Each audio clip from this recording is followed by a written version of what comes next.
የልዑል እግዚአብሔር ሰላም በሁላችሁ ላይ ይደር። የመጀመሪያው የአብይ ጾም ሳምንት ዘወረደ ተብሎ ይታወቃል። ዘወረደ የሚለው ስያሜ ምንን የሚያመለክት ነው? በኦርቶዶክሳዊት ሐዋርያዊት ቅድስት ቤተክርስቲያናችን ይህ ዘወረደ የተባለው ሳምንት የሚያመለክተን ትልቁ ምስጢር በዮሐንስ ወንጌል ምዕራፍ 3 ቁጥር 13 ላይ ከሰማይ ከወረደው በቀር ወደ ሰማይ የወጣ ማንም የለም እርሱም የሰው ልጅ ነው የሚል ቃል አለ። ልብ ብላችሁ እዚህ ላይ የምታዩት ከሰማይ ከወረደው በስተቀር ወደ ሰማይ የወጣ ማንም የለም እርሱም የሰው ልጅ ነው። ከየት ከወረደው በስተቀር? ከሰማይ ከወረደው በቀር። ከሰማይ የወረደው ማን ነው? ዮሐንስ ወንጌል ምዕራፍ 1 ቁጥር 1 ላይ በመጀመሪያ ቃል ነበር፣ ቃል በእግዚአብሔር ዘንድ ነበር፣ ቃልም እግዚአብሔር ነበረ፣ እግዚአብሔር ነው ይልና ወንጌላዊ ዮሐንስ ቁጥር 14 ላይ ምን የሚል ቃል ይናገራል? ያ ቃል ያልኩት ሥጋ ሆነ ይላል። ያ ቃል ሥጋ ሆነ። ያ ቃል ማን ነው? በመጀመሪያ የነበረ ለመጀመሪያነቱ መጀመሪያ የሌለው አልፋ ኦሜጋ እርሱ ኢየሱስ ክርስቶስ ከድንግል ማርያም የተወለደውን እርሱ በመጀመሪያ ቃል ወልድ እሱ ከሰማይ የወረደው እርሱ ወልድ ነው።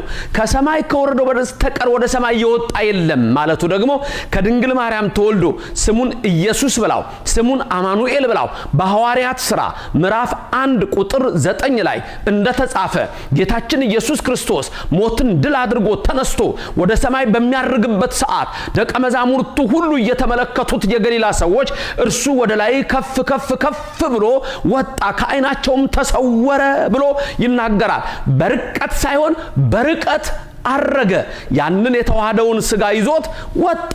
ስለዚህ እነሆ ይህንን ሳምንት ዘወረደ ተብሎ ሲጠራ የመጀመሪያው ሳምንት በዚህ ሲሰየም እግዚአብሔር ከሰማይ ወረደ፣ ከድንግል ማርያም ተወለደ።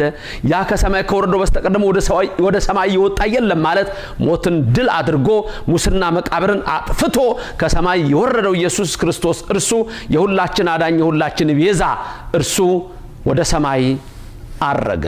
ስለዚህ ዘወረደ የሚለው ቃል አምላክ እኛን ለማዳን ከሰማይ መውረዱን የሚያሳይ ነው። ነቢያት ቀድመው እንዲህ ብለው ነበር፣ ይወርዳል ይወለዳል፣ ወረደ ተወለደ፣ ወደ ሰማይ የወጣውም እርሱ ነው። ከሰማይ የወረደው ማን ነው? ኢየሱስ ክርስቶስ ወልድ እርሱ ቃል ነው። ያ ቃልም እግዚአብሔር ነው። ዛሬ ብዙ ሰዎች ስለ ኢየሱስ ክርስቶስ ያላቸው አመለካከት በአብዛኛው በተራ አስተሳሰብ ላይ የተመሰረተ ነው። ከድንግል ማርያም የተወለደው እርሱ ሰማይን የዘረጋው መሆኑን አያውቁም። ከድንግል ማርያም የተወለደው እርሱ ምድርን የመሰረተው መሆኑን አያውቁም። እሱ ፈጣሪ ነው። ከሰማይ ከወረደው በስተቀር ወደ ሰማይ የወጣ ማንም የለም፣ እሱም የሰው ልጅ ነው። የሰው ልጅ ነው ማለቱ ከድንግል መወለዱን ነው። ያለ ወንድ ዘር የዘመኑ ፍጻሜ በደረሰ ጊዜ ይላል ገላትያ ምዕራፍ 4 ቁጥር 4 ላይ የዘመኑ ፍጻሜ በደረሰ ጊዜ እግዚአብሔር አምላክ አንድያ ልጁን ከሴት የተወለደውን ላከው ይላል። ስለዚህ ያ ከሰማይ የወረደው እግዚአብሔር ከድንግል ማርያም የተወለደው በከብቶች በረት የተኛው እግዚአብሔር እናቱ ድንግል ማርያም አቅፋ ያጠባቸው እግዚአብሔር በ30 ዘመኑ የተጠመቀው እሱ እግዚአብሔር በ33 ዓመት በቀራንዮ አደባባይ የተሰቀለው እሱ እግዚአብሔር በሶስተኛው ቀን ሞትን ድል አድርጎ የተነሳው እሱ እግዚአብሔር ወደ ሰማይ የወጣውም እሱ እግዚአብሔር ነው። የሰው ልጅ የተባለው ከድንግል ስለተወለደ ነው። እሱ ዘላለማዊ አምላክ ነው። ዘወረደ በሚለው የመጀመሪያው ሳምንት ይሄን እናስባለን። ከሰማይ ወርዶ ያዳነን ክብር ምስጋና ይግባው። በዚህ ላይ ደግሞ ተጨማሪ ድርብ ሌላ የምናስበው ይህ ሳምንት የመጀመሪያው ዘወረደ ጾመ ሕርቃል ተብሎ ይታወቃል። በ614 መስቀሉን ማርከው ፋርሶች በወሰዱት ጊዜ ከ14 ዓመት በኋላ በ628 ደግሞ ሕርቃል ለመላው ዓለም በጸሎት አስቡኝ ስላለ ያ መስቀል እንዲመለስ ኢትዮጵያንም ጾመው ስለነበረ ይልቁንም ከሕርቃል አስተሳሰብ ጋር ሳይሆን ከመስቀሉ ጋር የተሳሰረ መንፈስ ስለነበራቸው አባቶቻችን የቀደሙት እናቶቻችን ያ መስቀል እንዲመለስ ጾመው 7 ቀን ጸልየው ስለነበር ይህንንም ጾም ዘወረደ ከሚለው ጋር አብረን እናስበዋለን። ከሰማይ የወረደው ኢየሱስ ክርስቶስ ነው። እርሱ እግዚአብሔር ነው። ወደ ሰማይ የወጣው እሱ ኢየሱስ ክርስቶስ ነው።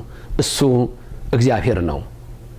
አማላጅ፣ ነቢይ፣ ፍጡር የሚለው አስተሳሰብ ሁሉ የማይስማማው ፈጣሪ ከሰማይ የወረደው ወደ ሰማይ የወጣው ሙሴ በምድረ በዳ እባብን እንደሰቀለ የተሰቀለው ሞትን ድል ያደረገው ኢየሱስ ክርስቶስ እግዚአብሔር ነው ዘወረደ።